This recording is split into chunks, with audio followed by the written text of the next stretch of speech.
Sekarang garda terdepan tadi kita ingin dengar dari Ibu Erlina Burhan dan tampaknya Sandiaga Uno pun saya kira sependapat dengan para dokter. Silakan. Terima kasih Bang Karni, terutama kata-kata terakhir itu tadi ya, bahwa sependapat dengan para dokter ya. Jadi kan topiknya tadi adalah tentang relaksasi dari PSBB. Ya.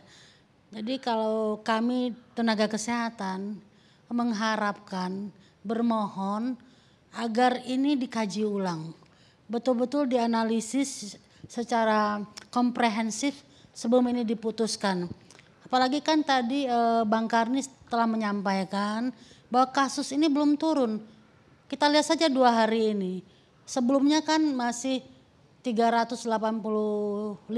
Yeah. Kemudian hari ini 400 sekian. Yeah. Itu artinya naik kan. Nah, jadi kalau kasus belum turun, masih naik dan fluktuatif kan. Kadang-kadang turun sedikit, kemudian naik lagi. Jadi belum mencapai landai bahkan.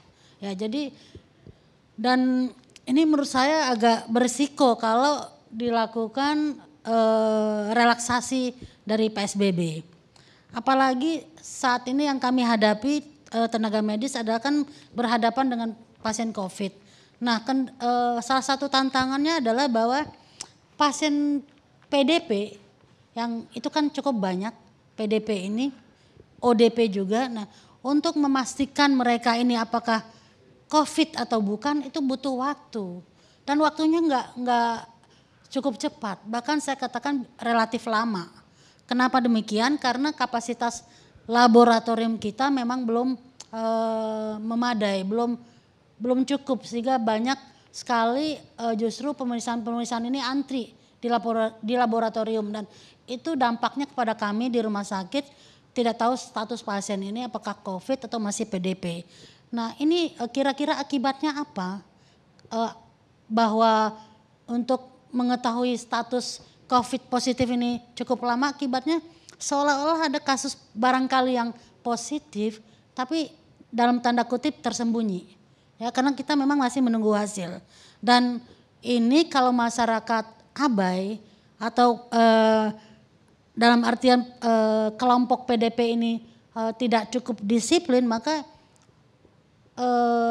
potensi penularan itu masih ada, dan kita kemudian susah untuk turun. Ya, jadi itu satu hal yang mesti kita pikirkan, dan barangkali bapak-bapak di sini juga setuju bahwa kepatuhan masyarakat itu belum optimal. Ya kan? Ya.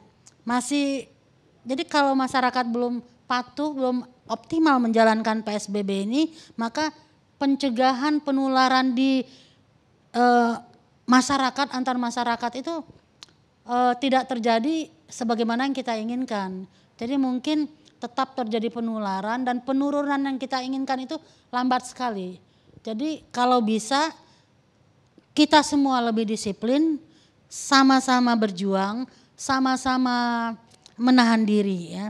Jadi saya himbau bahwa disiplin ini harus ditingkatkan. Kalau masih disiplin ini belum ditingkatkan, itu akan jadi prahara. Kita lihat sekarang ada larangan mudik, tapi masih banyak yang berusaha keluar dari daerah PSBB atau zona merah ini. Dan kita tidak tahu apa yang terjadi kalau sekiranya mereka-mereka yang keluar ini adalah yang disebut dengan orang tanpa gejala, tapi barangkali sesungguhnya adalah karier ya.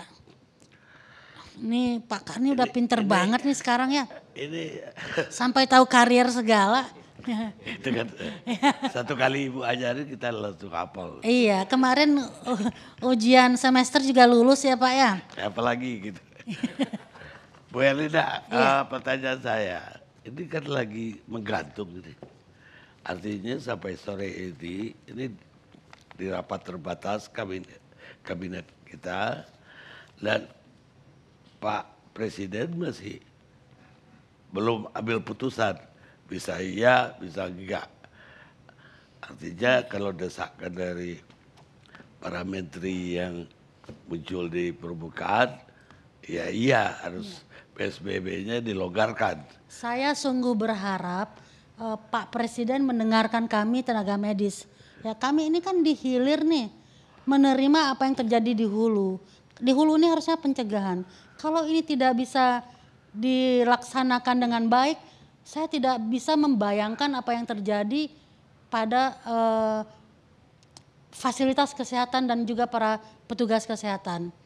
Jadi kalau ini ya mungkin saya ingin sedikit berani mengatakan kalau ini dilakukan secara prematur, kita suatu ketika nanti akan mendapatkan serangan yang cukup atau jumlah kasus yang cukup banyak ya. Dan saya selalu katakan kalau banyak sekali kan 80% ringan nih.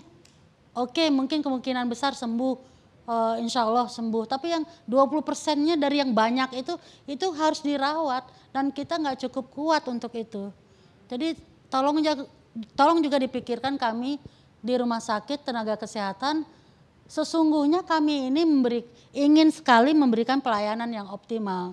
Tetapi kalau jumlah pasiennya terlalu banyak, untuk memberikan pelayanan yang optimal itu mungkin agak sulit ya. Pak Karni barangkali saya ingin menyampaikan juga bahwa hadiah terbesar bagi tenaga kesehatan adalah bila melihat pasiennya sembuh. Itu sungguh hadiah terbesar buat kami. Itu perasaan bahagia yang luar biasa. Dan sebaliknya kalau pasiennya meninggal itu bukan keluarga saja yang sedih. Kami pun merasa sedih dan gundah gulana begitu. Menurut Ibu, kalau PSBB ini kita taruhlah minggu ini juga dilonggarkan, apa yang akan terjadi? Prediksi. Ini jumlah kasus per hari masih 300-an loh. Ya 485 hari ini. Iya, ya mungkin rata-rata 300-an lah ya. Kita ambil angka yang cukup rendah. Nah kalau PSBB dilonggarkan, saya membayangkan jumlah kasus akan terus naik. Dan kalau terus naik kan nanti seperti ada puncaknya dan kalau puncaknya terlalu tinggi, kita semua nggak sanggup. Kalaupun sanggup, wah itu sudah pontang-panting. Rumah sakit akan menjadi tempat yang mungkin saya pernah baca itu seperti di suatu ketika di Italia, dokter itu playing God, ya. Pada saat pasien banyak yang datang, mudah-mudahan tidak terjadi di negara kita. Itu dokternya memilih, oh ini akan meninggal, tidak dilayani. Oh ini probability kesembuhannya cukup baik, ini yang diselamatkan. Kita nggak mau itu terjadi di sini. Gitu. Jadi mohon kiranya para pengambil kebijakan memikirkan juga hal ini. Kami nggak punya pilihan. Kalau ada pasien kami harus melayani, karena itu tugas kami. Tapi kalau jadi artinya kemampuan kami ini juga ada batasnya. Kalau pasiennya sangat banyak, artinya banjir pasien, kita tidak lagi bisa memberikan pelayanan yang optimal. Kasihan pasien, kasihan keluarga. Baik Bu,